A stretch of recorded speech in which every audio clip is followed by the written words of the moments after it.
Igan, nagkasunog sa barangay Santa Cruz sa Makati City kagabi. 5 pamilya ang nawalan ng tirahan. May unang balita si James Agustin.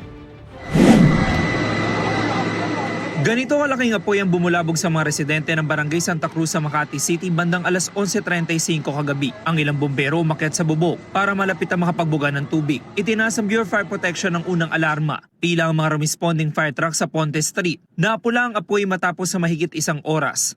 Si Michelle Rose kauuwi lang galing sa Zumba. Patulog na raw sana siya nang gumamit ng banyo sa ikatlong palapag. Pagbaba ko ng second floor, naamoy ko na yung sunog. So ginising ko na yung anak ko, yung mga kapatid ko. Yung pinababa ko na yung anak ko kasi sobrang ang lakas na. Nakita nila yung may mga nagiinuman diyan sa baba. Pagkakita nila doon sa may bintana, ayun na yung sunog. Biglang lumabas na sa bintana yung sunog. Si Joel naman nasa biyenan niya na mangyari ang sunog. Pagka-uwi niya malaki na ang apoy, iilang gamit lang ang kanilang naisalba. Sumaba lang pong gamit, pero sa taas, wala na po. Walang damit, talaga wala.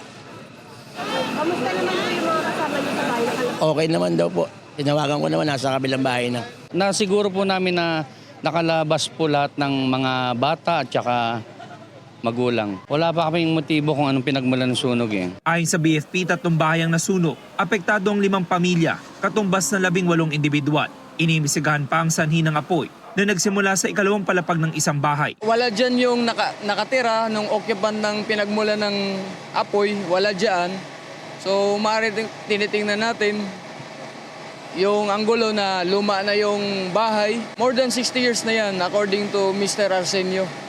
Tapos tinitingnan din natin yung huling palit ng mga wirings. Walang nasugatan sa insidente. Tinatayang umabot sa mahigit 5 milyong piso ang pinsala sa ari-arian ayon sa BFP.